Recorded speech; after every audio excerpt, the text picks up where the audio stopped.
We live in interesting times. For the headlines. Sudanese protesters angry that army commanders have taken control after removing veteran President Omar al-Bashir. In a palace coup, defy a nighttime curfew to keep up 4 months of mass demonstrations. WikiLeaks founder Julian Assange spends his first night in a British jail at the start of what promises to be a lengthy extradition battle after the dramatic end of his 7-year stay in Ecuador's London embassy. U.S. President Donald Trump said he's considering a potential third nuclear summit with North Korea's leader.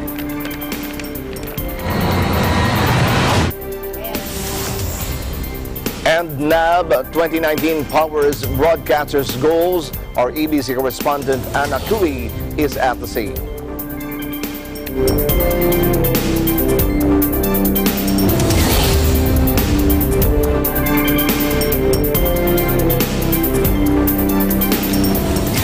I'm Alma Angeles, wherever you're watching from around the world. Thank you very much for joining us. We welcome our viewers here in the Philippines and around the world. Good evening, everyone. I'm Sam Cepeda. And now to the news.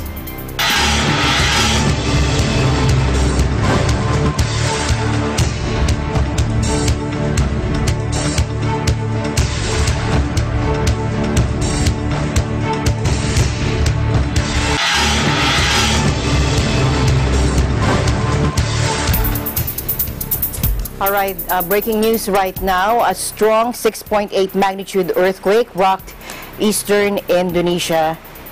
According to the USGS, it triggered a tsunami warning and sent panicked residents running from their homes. The quake struck at a relatively shallow depth of 17 kilometers off the east coast of Sulawesi Island, where a 7.5 magnitude quake tsunami around the city of Palu killed more than 4,300 people last year.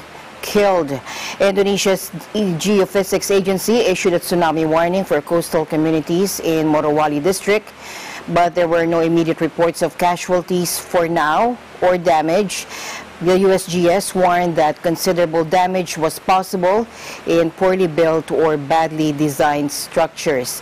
The quake hit off the eastern coast of Sulawesi on the other side of the island from disaster-hit Palu, where residents still felt the tremor despite being hundreds of kilometers away.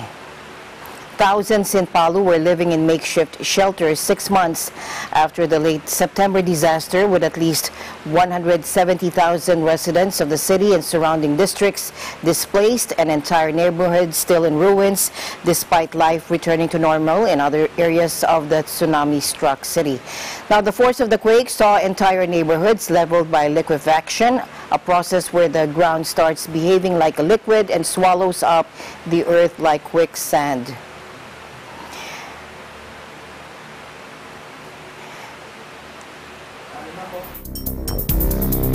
Is dotted with more than 100 volcanoes, including one in the middle of the Sunda Strait between Java and Sumatra Islands that erupted in late 2018 and unleashed a tsunami that killed more than 400 people. Now we'll be back with more updates as we follow this developing story.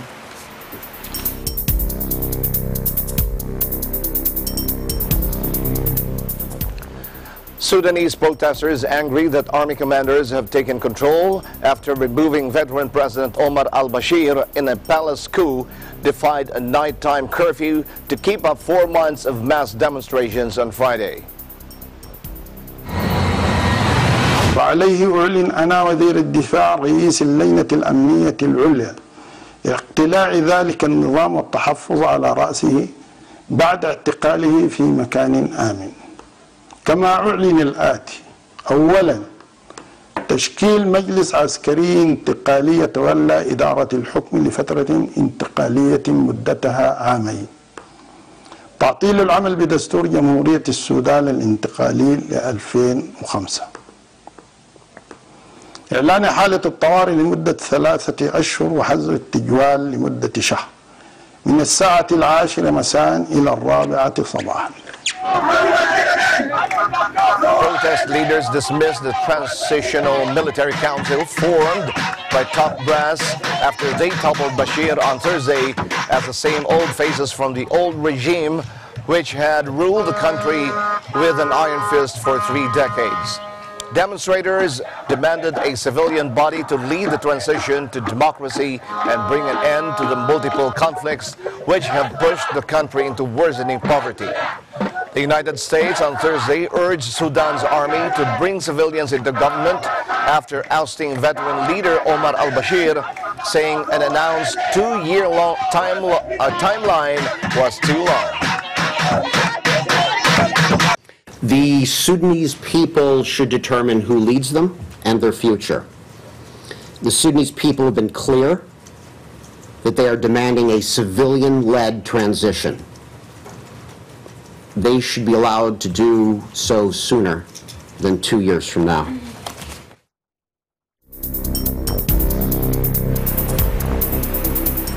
Meanwhile, Omar Zain al-Abidin, chief of the Military and Political Committee appointed by the President of the Military Council, held a press conference in the Sudanese capital of Khartoum and said that new military regime will hold dialogues with political entities. Take a look. إحنا اليوم حيكون عندنا أيضا إدارة حوار مع الكيانات السياسية كلها تحضر وتسمع ومننا ما نتوق له وما يتوق له على أساس إننا نهيئ المناخ بتاع الحوار والتبادل بيننا بحيث إننا نحقق ما نصبو إليه. Despite warnings from the new military council to respect the nighttime curfew, the soldiers posted outside army headquarters made no move to disperse the protesters who camped out there for a 6th straight night on Thursday, according to demonstrators.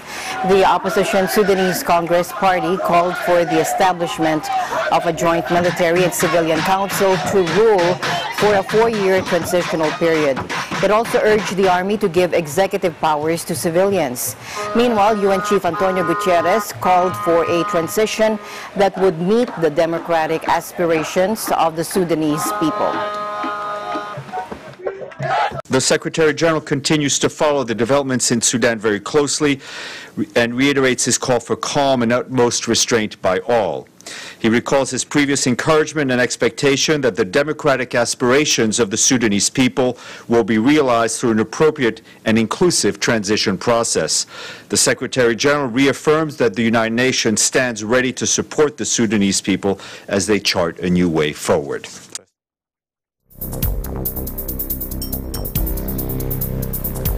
WikiLeaks founder Julian Assange's 7-year hideout in Ecuador's London embassy dramatically ended when British police dragged him out and arrested him on a U.S. extradition request. The drama came after Ecuador underthrew U.S. President Lenin Moreno, increasingly frustrated with Assange's stay, pulled its asylum and canceled his citizenship after earlier curbing his internet and mobile phone access. British police said Assange had been initially arrested for breaching his bail conditions in 2012 and then further arrested on behalf of the United States, where he is wanted to face hacking charges. His London lawyer Jennifer Robinson said Assange would be contesting and fighting his extradition. Robinson said Assange had also told her to pass a message to his supporters that his repeated warnings about the risk of U.S. extradition had been proved right. We will be contesting and fighting extradition. We've requested that he now gets medical treatment. He's been refused medical treatment for the past 7.5 years, 7 years since being inside the embassy. We will be fighting extradition and he'll be brought before the court again within the next month. Everybody who has requested the should consider the implication of this case. The UK government must declare they will never extradite journalists who have even to the United States for doing journalism. If this goes forward, no journalist anywhere in the world will be safe from extradition to the United States to do his job. Also, and importantly, he is indicted in the United States. The Justice Department announced Assange is charged with conspiracy to commit computer intrusion. This is for allegedly working with and helping Chelsea Manning back in 2010. You'll remember, cracked the code on a classified military computer, and Manning released hundreds of thousands of sensitive documents related to the wars in Afghanistan and Iraq and Guantanamo Bay. Julian Assange got uphold of cables, diplomatic cables, that Chelsea Manning wound up getting and leaking to WikiLeaks. There was a video of an airstrike which was hugely controversial, which created all sorts of problems.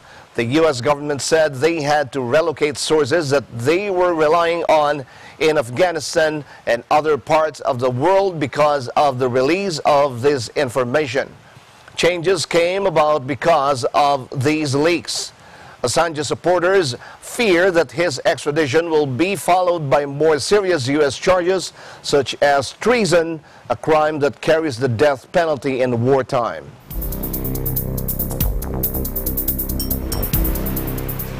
Meanwhile, WikiLeaks founder Julian Assange woke up in a British jail at the start of a likely lengthy extradition battle after a dramatic end to his 7-year stay in Ecuador's London embassy. Take a look. Within hours of police hauling him out of the embassy, the 47-year-old Australian appeared in court for breaching his British bail conditions back in 2012 and to face a subsequent U.S. extradition request. Assange indicated that he would fight extradition, and legal experts said that process could take years. He's likely to argue that the case is politically motivated rather than driven by legitimate legal concerns. And if appealed, it could potentially still go all the way to the European Court of Justice. The Sun tabloid reported he was being held in Wandsworth Prison in South London, where he spent 9 days in 2010 following an investigation over alleged sexual assault in Sweden that has since been dropped. Deemed the most overcrowded prison in England at its last inspection in 2018, the 19th century facility holds around 1,600 inmates. We have great concerns in the human rights community about the human rights of Mr. Assange and how they will be respected once he is further extradited, possibly to the United States.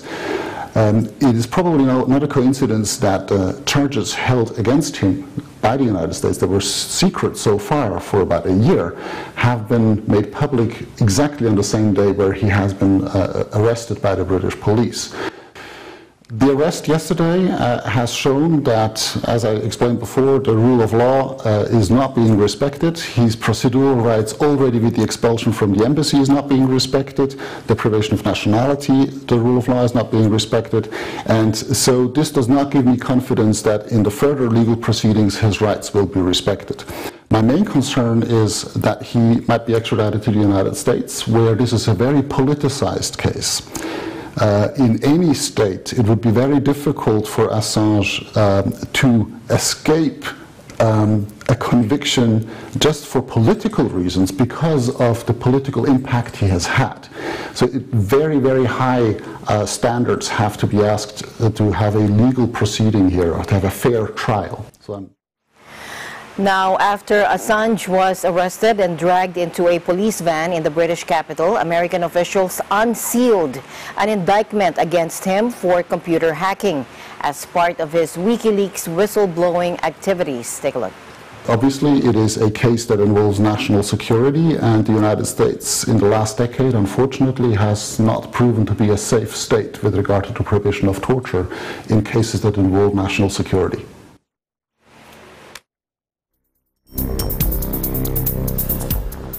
British Prime Minister Theresa May faced down on a call to resign on Thursday as she implored MPs to resolve the Brexit impasse at last after the EU granted a new 6-month delay. May's 27 European Union counterparts pulled another all-nighter in Brussels before clinching a compromise timetable for Britain's departure, extending the deadline until October 31. Britain will be able to leave before then if its parliament finally manages to ratify the hotly contested divorce deal reached with the bloc, and that has been behind all the political turmoil in London, with MPs unable to back it or any alternative they themselves have come up with. The withdrawal agreement itself.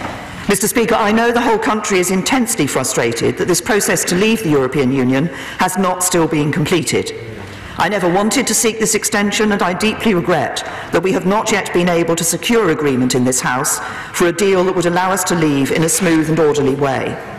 I know too that this whole debate is putting members on all sides of the House under immense pressure and causing uncertainty across the country, and we need to resolve this. So let's use the opportunity of the recess to reflect on the decisions that will have to be made swiftly on our return after Easter, and let us then resolve to find a way through this impasse. Does my right honourable friend, the Prime Minister, appreciate the anger that her abject surrender last night has generated across the country, having broken 100 times, promises 100 times not to extend the time? She knows what I'm saying, and she's done that. Does she also accept that this withdrawal agreement undermines our democracy, the constitutional status of Northern Ireland, our right to govern ourselves, control over our laws, and undermines our national interest? Will she resign?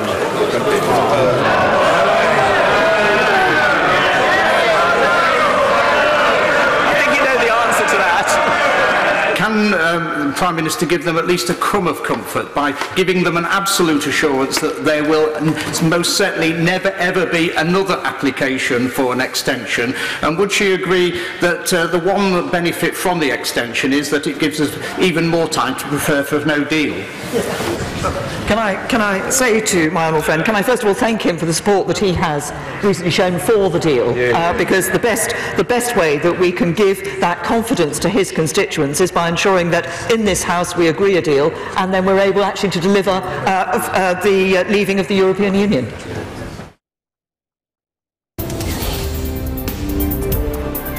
More news will be coming your way when Eagle News International returns.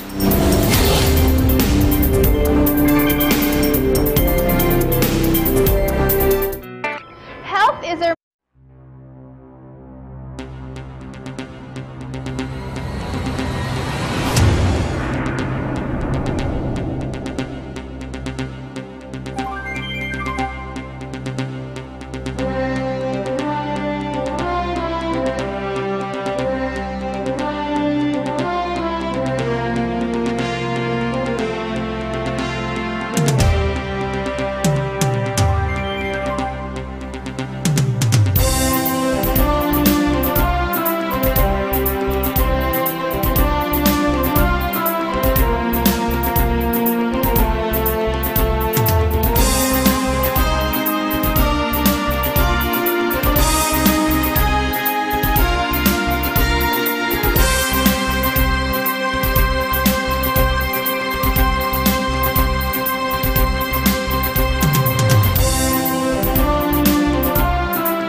President Donald Trump said he is considering a potential third nuclear summit with North Korea's leader. Third summit with North Korea's chairman in mind, and does that also include? It could happen. A third summit could happen, and it's step by step. It's not a fast process. I've never said it would be. It's step by step. I enjoy the summits. I enjoy being with the chairman. I think it's been very productive, and it really is. It's a step by step. It's not going to go fast. I've been telling you that for a long time. If it goes fast, it's not going to be the proper deal. Is a three-way summit with the leaders of the two Koreas? Well, that could happen also. I think that would be largely dependent on Chairman Kim, because President Moon will do what's necessary. I know President Moon has been fighting this battle for a long time. He's done an excellent job. A third summit would follow on Trump's historic breakthrough last year when he met Kim in Singapore, and a follow-up this February in Hanoi that ended without progress in getting North Korea to give up nuclear weapons. Both Trump and Moon are heavily invested in bringing North Korea out of the cold. But the unsuccessful summit in Vietnam was a setback for the two allies that has yet to be resolved.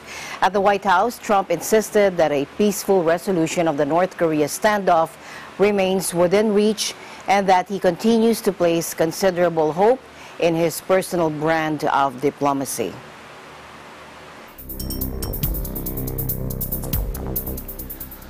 Israel's attempt at a moon landing failed at the last minute on Thursday when the craft suffered an engine failure as it prepared to land and apparently crashed onto the lunar surface. We finished an initial look at our telemetry data. It seems that the failure in our inertial measurement unit caused a chain of events in the spacecraft avionics, which cut off the engines and caused us to lose the mission. During the broadcast, control staff could be heard saying that engines meant to slow the craft's descent and allow a soft landing had failed and contact with it had been lost. The 585-kilogram unmanned spacecraft, named Bereshit, which means Genesis in Hebrew, resembles a tall, oddly shaped table with round fuel tanks under the top. Israeli NGO SpaceIL and state-owned Israel Aerospace Industries (IAI), the project's two main partners, have described it as the world's first spacecraft built in a non-governmental mission. Khan, a philanthropist and chairman of SpaceIL, put up $40 million of the project's $100 million budget. Other partners who joined later are from the private sector, government, and academia, according to the IAI website.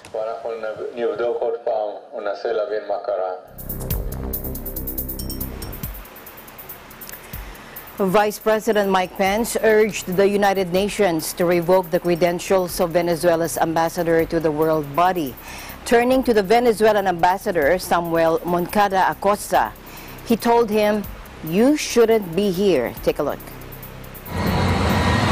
The Maduro regime is not only a threat to the Venezuelan people, it is a threat to the peace and security of the wider region as well. The rising desperation in Venezuela has fueled a mass exodus, the likes of which we have never seen in the Western Hemisphere. More than 3 million Venezuelans have now abandoned their beloved country, and if things don't get better, it is estimated that another 2 million are expected to follow before the year is out. And seat the representative of the Free Venezuelan government. With all due respect, Mr. Ambassador, you shouldn't be here. You should return to Venezuela and tell Nicolas Maduro that his time is up. It's time for him to go. Сегодня мы наблюдаем еще один эпизод многоактной драмы в попытке сменить режим в Венесуэле. Ситуация в Венесуэле не представляет угрозы международному миру и безопасности. Зато внешние игроки прямо угрожают миру и безопасности самой Венесуэлы. И сегодня только что мы это услышали. Las acciones humanas que han creado esta situación son parte de un plan de destrucción económica programada por el gobierno de Estados Unidos y del Reino Unido, con el fin de estrangular la economía nacional, provocar el máximo sufrimiento social, erosionar las capacidades de nuestra nación para sostenerse y al final provocar una implosión que permita una intervención militar extranjera amparada en la nefasta noción de la responsabilidad de proteger, que ha sido la excusa para invasiones coloniales a los países que tienen petróleo. Si fuese verdad que el gobierno venezolano está matando a su pueblo, ¿por qué este grupo de países está aplicando esta ola extorsiva para aumentar el sufrimiento? ¿Qué necesidad hay si nosotros lo estamos matando, según ellos? Es falso. La implosión social está provocada por ellos. Nuestro interés es la paz y el bienestar de nuestro pueblo. Ellos son los que quieren la implosión social para justificar la invasión.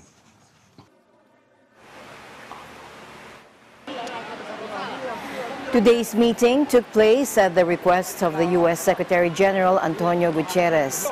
Over a month after two competing resolutions on Venezuela failed to pass, the UN Security Council met on Wednesday to discuss the very real humanitarian problem facing the country, where close to 7 million people are in dire need of aid and some 5,000 people continue to flee across borders every day. Humanitarian Affairs Chief Mark Lowcock told Security Council members that the United Nations is willing and able to do more to relieve the suffering of the people of Venezuela if it gets more help and support from all stakeholders. Historically, Venezuela has imported up to 75% of its food. As a result of the crisis, the availability and affordability of food has fallen, with lower imports, reduced local production, and declining purchasing power.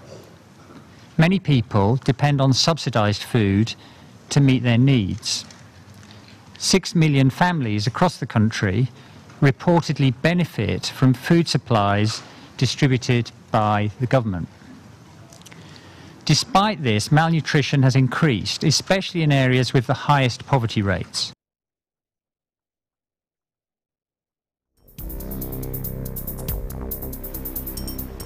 U.S. President Donald Trump says Israeli Prime Minister Benjamin Netanyahu's electoral victory gives the U.S. peace plan a better chance. So the fact that Bibi won, I think we'll see some pretty good action in terms of peace. Look, everyone said, and I never made it a promise, but everybody said you can't have peace in the Middle East with Israel and the Palestinians. I think we have a chance, and I think we have now a better chance with Bibi having won. Throughout the campaign, Netanyahu highlighted his bond with the U.S. President Donald Trump, who has swung U.S. policy sharply in Israel's favor and openly backed the Prime Minister.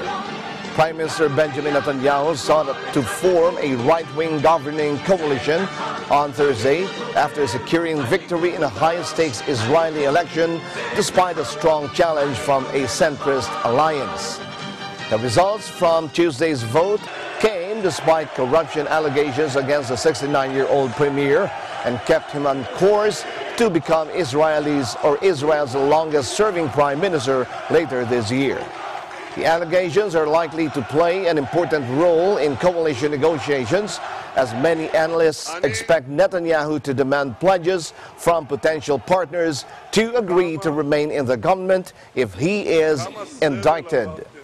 He has so far been premier for a total of more than 13 years, but King Bibi, as some have called him, now faces the prospect of becoming the first sitting prime minister to be indicted. The Attorney General has announced he intends to charge Netanyahu with bribery, fraud, and breach of trust pending an upcoming hearing. Netanyahu also vowed to begin annexing settlements in the occupied West Bank. Applying sovereignty in the West Bank on a large scale could effectively end remaining hopes for a two-state solution with the Palestinians. Netanyahu's pledge was widely seen as an appeal to the far right, and it appears to have worked.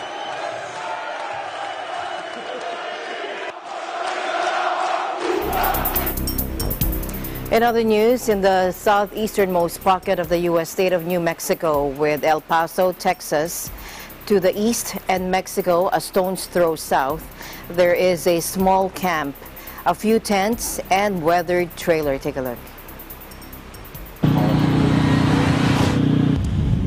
Now, this is home to the half-dozen or so members of the United Constitutional Patriots, or UCP, a small but well-armed militia dipping their toes into the U.S. border vigilante movement. In recent months, thousands of migrants have arrived in Mexico, primarily Central Americans, fleeing poverty and violence at home. U.S. President Donald Trump has described them as a threat to national security, demanding billions of dollars from Congress to build a wall on the southern border. The resignation of Trump's Homeland Security Secretary Kirstjen Nielsen on Sunday, reportedly over the president's push to restart family separations at the border, has underscored his failure to get the grips with the issue. And until the wall is built, the UCP insists they will be there. What we are here for is to assist the Border Patrol and help detain illegals as they're coming across because of the diseases the criminals are coming across. And basically, we're not here as vigilantes. We're here to assist the Border Patrol because they're so short-handed. Our goal is to be here until we're not needed. And when we're not needed is when that wall is up.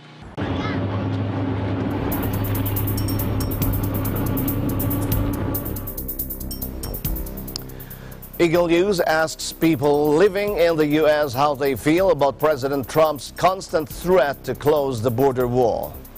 Here's more. I'm really worried that the price of avocados is going to go up.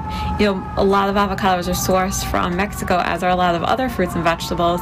And, you know, things are getting so expensive already. How can we really afford to pay so much more for them? But it's such a healthy part of your diet that, you know, it leaves you no choice but to pay more. You know, so that's one concern. And then, of course, your concerns about the families living in such horrendous conditions and that they're going to have to keep living in horrendous conditions. But, you know, for the personal impact of myself, I am really concerned about the fruit and vegetables sources. It upsets me because it is an empty threat. I mean, I don't think it's going to solve any issue. I think, again, things should be solved at a congressional level, and if they can't come to an agreement, I don't think empty threats should be made. I do think that it will slow the economy down too. People won't be able to cross the border and trade, and businesses will be affected. And again, I don't think it's just going to solve the issue in general. I mean, threatening to shut parts of the border down doesn't solve any problem. It just makes things worse. In my opinion, President Trump is trying to ensure the security of the people of the United States of America. The key word here is illegal. There's a clear process in place for people from other countries to come to the USA. When it comes to Donald Trump, I believe that he's not trying to stop immigration, but control the immigration coming into our country by stopping the illegal aspect of it, and forcing everybody to come here legally. In retrospect, on the Mexican president's side, yes, everybody has the right to find employment and happiness of life. However, they need to, as a government, need to come up with a solution themselves within their country. Similar to what they do in the Philippines with the overseas workers. They actually have programs for them. I think it's stupid. If there were definite facts about it, then maybe, but I haven't seen absolute facts. Sign this, don't sign. I mean, we shouldn't be building a wall. We could at least make the border a little bit more sturdy, but we don't need a wall and have better border control. All right, so basically I think it's racist dog whistle politics. If it's within good reason, as in like he were building it to actually prevent people from illegally coming over, then I guess that's good. But at the same time, like if it's really just to prevent anybody from coming over, then of course that's problematic. I know that he's trying to build a wall, making other people's pay for it to keep illegal, like bad people, immigrants out. And I just feel like he's prioritizing the wrong things. Instead of a wall, he could be prioritizing like other schools or education, or he could be like focusing on like the crimes and like how to prevent it, instead of like preventing like hopeful immigrants that could benefit our country into coming here. I mean, honestly, it doesn't really bother me. You know, I'm not biased. You know, I'm Hispanic. You know, I'm not going to be biased towards, you know, other Hispanics online. You know, it doesn't really bother me. If he thinks is right for the country, just right for the world, you know, just go for it, you know. It's a waste of money because the wall, people are always going to find a way around it, whether, you know, it's digging tunnels under it, overstaying visas, which is about half of illegal immigrants nowadays, or getting on a boat and going around. So I think that people who support it don't realize that there's a lot of ways to get around it, and it's going to be ultimately not successful as they expect. I feel like it's a very stupid idea due to the fact that I feel like a lot of Hispanics, being a Hispanic myself, yeah, we do come over here looking for jobs and stuff like that, but we also help out a lot of Americans, and we do contribute to the USA, you know, economy. I think it's an interesting proposal. I think it's more of a gesture than anything else. He just kind of wants something big and flashy to show like what he's done, basically. If it actually works and lessens that, I think it's a really big part. I know in Texas, human trafficking is a really like big problem, and so is drugs. So if they could all lower it, I think it would be worth at least a little bit of its price.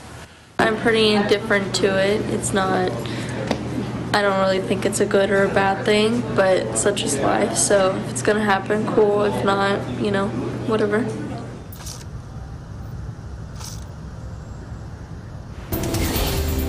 The news continues here on Eagle News International. We'll be right back. Stay tuned.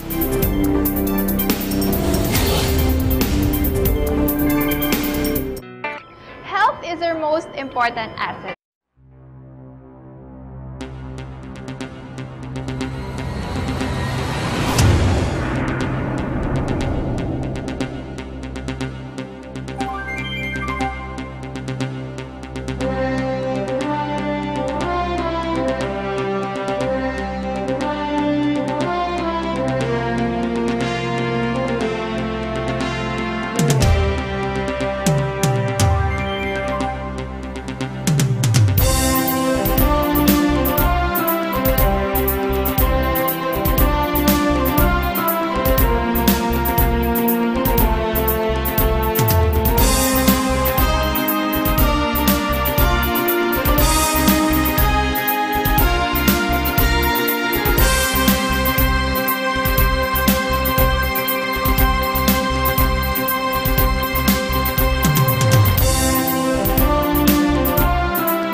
Alas 5 ng hapon.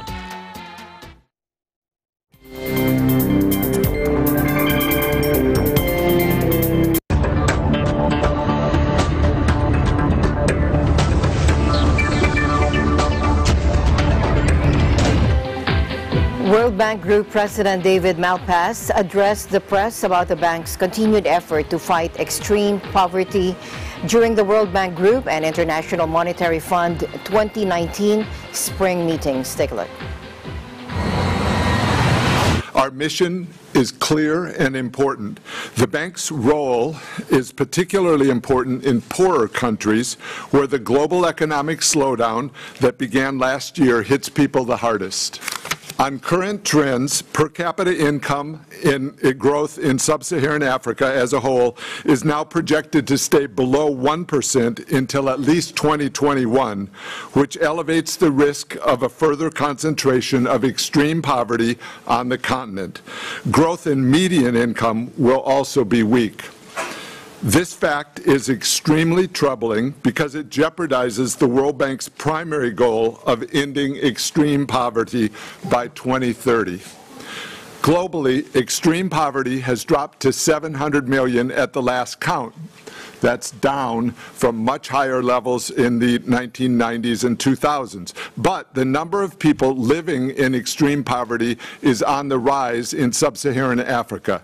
By 2030, nearly 9 in 10 extremely poor people will be Africans, and half of the world's poor will be living in fragile and conflict-affected settings.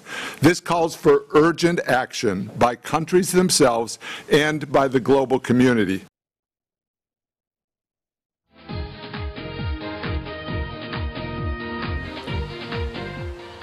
At a news conference to open the IMF World Bank spring meetings, IMF Managing Director Christine Lagarde urged world leaders to work together to address risks to the world economy. Just like nature, the global economy is also currently quite uncertain. As I said, a year ago, we were talking about synchronized growth, and 75% of the global economy was going through that phase. As you heard a couple of days ago, we're now talking about synchronized slowdown by 70% of the global economy. So our forecast for growth this year is 3.3%, going back up, we hope, in 2020 based on our forecast to 3.6%. But we contend that we are at a delicate moment, and this expected rebound from 3.3 in 2019 to 3.6 in 2020 is precarious and subject to downside risks. We're delighted to have with us this morning the manager. She also said that the risks include trade tensions, high public and private debt, as well as Brexit, but she welcomed the 6-month delay for Brexit. It gives time for continued discussions between the various parties involved in the UK. It probably gives time to the economic agents to better prepare for all options. And I'm particularly thinking of the industrialists and the workers in the UK in order to try to secure their future. That gives a bit more time. On the other hand, it's obvious that it's continued uncertainty, and it does not resolve other than by postponing what would have been a terrible outcome, because we believe that in terms of economic consequences, the no-deal Brexit would have been a terrible outcome. The managing director also supported the judicious use of accommodative policies, but warned against only relying on one tool from the toolbox. Monetary policies has been extremely efficient, but has also not run its course, but has, as we stand now, in many countries, very low interest rates and not much room to maneuver unless they were going to explore yet again more traveling into negative territory, and their balance sheets are quite large. So our recommendation to monetary authorities is, please stay accommodating for many of you, facilitate the fiscal measures that need to be taken.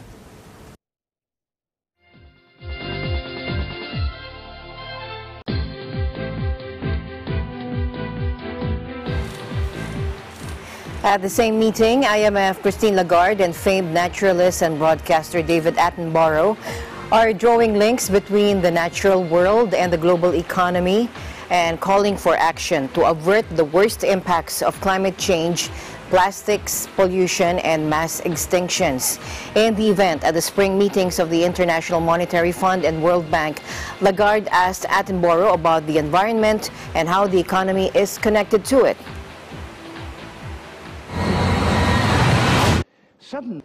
You are in charge of global nature. Let's just assume for a second, and I'm in charge of the global economy, just for a second. What's the connection between us? financial systems, which of course I don't understand, and you do, but financial systems have a lot in common with the natural world systems. Both are economies. Both, for example, if you deal with your investment, with your capital, it's fine if you take, as far as I understand these things, it's fine if you can take the profit and take the investment. But you wouldn't be so silly as to eat into the capital, would you not? But that is what we are doing with the natural world all the time. Who has hope? Hands up.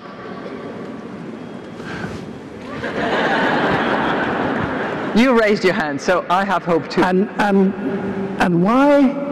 Because young people now understand these situations better than they have ever done in my lifetime. And young people today are saying to those of us who got hands on power, do something and we will support you. That's why I have hope.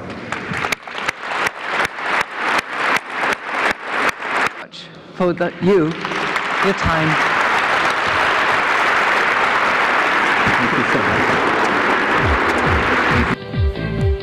A Japanese court on Friday ruled that Carlos Ghosn will remain in detention until April 22 as prosecutors grilled the former Nissan boss over allegations of financial misconduct. His lawyers immediately appealed the decision and have already asked the Supreme Court to intervene in his detention. But unless the appeals succeed, the 65-year-old will be held in custody at a detention center in Tokyo until April 22, whereupon authorities will either have to press formal charges, release him, or re-arrest him if they feel he has other accusations to answer. Prosecutors are looking into allegations that Ghosn siphoned off some $5 million from funds allegedly transferred from Nissan to a dealership in Oman and spent the money on a luxury super yacht. Ghosn has not been formally charged over these allegations, but the tycoon does already face 3 separate charges, 2 of these related to millions of dollars in salary believed to have been concealed from shareholders. The 3rd charge is that he sought to shift personal investment losses to company books. Ghosn denies all allegations and lashed out in a video message shown on April 9 that what he termed a plot by backstabbing Nissan executives scared off closer integration with French partner firm Renault. Ghosn's wife, Carol, has increasingly become a key figure in the case and was questioned by authorities on Thursday. According to a source close to the matter, some of the $5 million for the yacht was funneled to a British Virgin Islands listed company which has Carol Ghosn registered as president.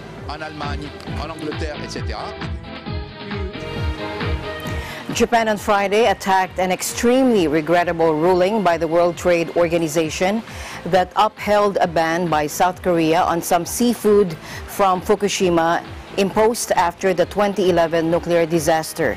The WTO's highest court overturned an earlier judgment from 2018, handing Seoul a final victory in a legal battle that has dragged on for years. Foreign Minister Taro Kono urged South Korea to correct its policy, but acknowledged that Japan had now run out of legal recourse. Fearing radioactive contamination, Seoul imposed a partial ban on seafood imports from the region after the 2011 earthquake, tsunami, and nuclear meltdown at the Fukushima Daiichi plant. Tokyo first took the road to the WTO in May 2015, requesting consultations, the first step under the global trade body's settlement system. But talks broke down, prompting Japan to seek a WTO ruling in August of 2015. The WTO panel ruled in 2018 that South Korea should lift its ban, but the so-called appellate court quashed this, the final word on the subject. According to Fukushima authorities, 4 countries and regions, China, Hong Kong, Taiwan, and Macau, have maintained a ban on importing a broad range of locally produced products. South Korea, Singapore, the United States, and the Philippines have partial bans in place. But the majority of other countries and regions, including the European Union, have lifted bans on imports or allow imports on condition that a certificate of inspection is attached.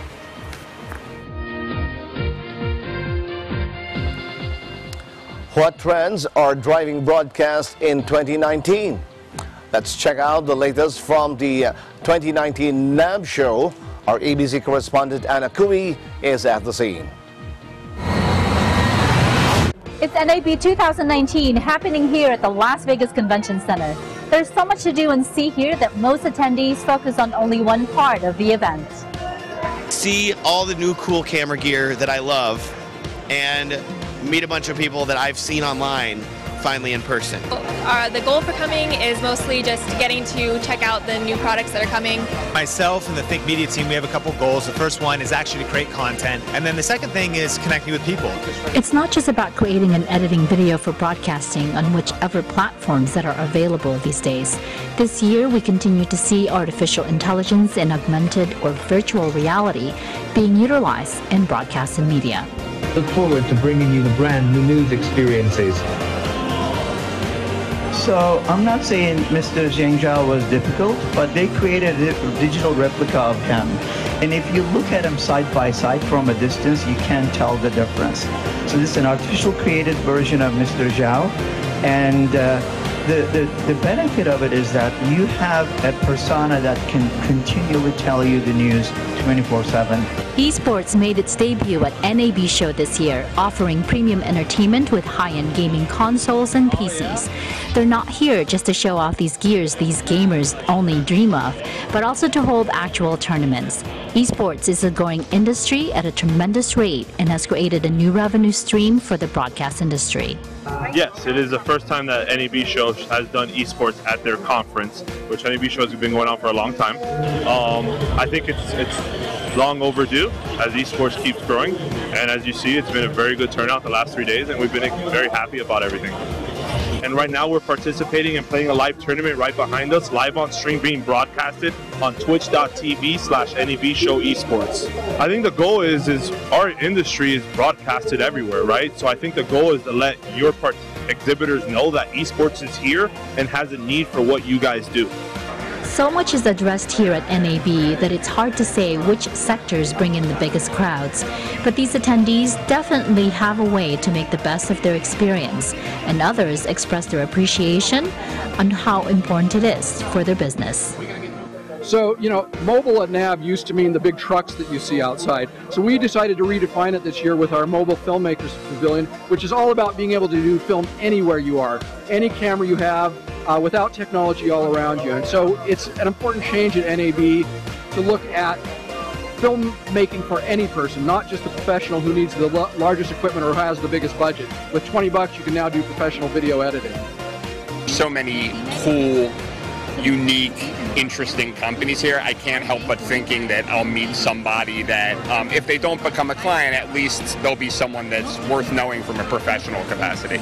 Man, you know, NAB is always one of my favorite events because you get to meet some amazing people, see some amazing cameras, lighting, all the new things that are happening in our industry, and really get a vision of the future, as well as learn a lot of cool things too. It's just a cool event for learning how to use cameras, some workshops, and so every single year it helps us in our business and helps us kind of look ahead and think about what we're going to do next.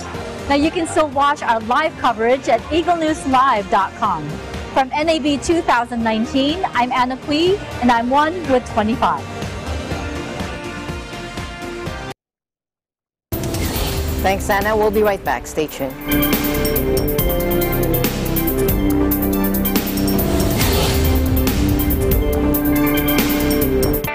Health is our most important.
alas 6 hanggang alas 7 ng gabi.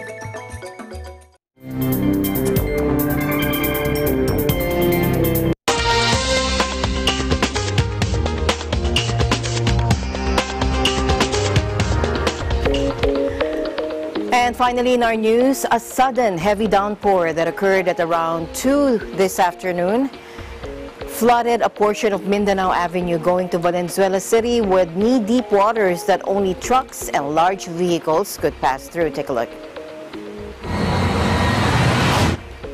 Now, these are exclusive pictures from our EBC correspondent Eric Habonero. At that time, he took the photo at 2:15 p.m. A motorcycle was stuck in the flood water after it stalled because of the knee-deep water. The floods due to heavy rain showers also affected Quezon City and Caloocan City and parts of Pampanga, Cavite, Nueva Ecija, Bulacan, and Rizal, according to Pagasa Thunderstorm Advisory. Now, many welcomed the sudden rains after rising temperatures the past few days that had caused concern because of decreasing water levels in the various dams in the country.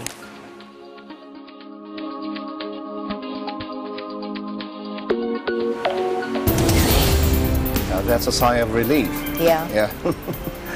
Don't forget to like us on Facebook, follow us on Twitter and Tumblr. Also, check out our boards and Pinterest and pictures on Instagram. I'm Sam Zepeda. Thanks for joining us. And that's it for tonight's broadcast. I'm Alma Angeles and we're one with 25.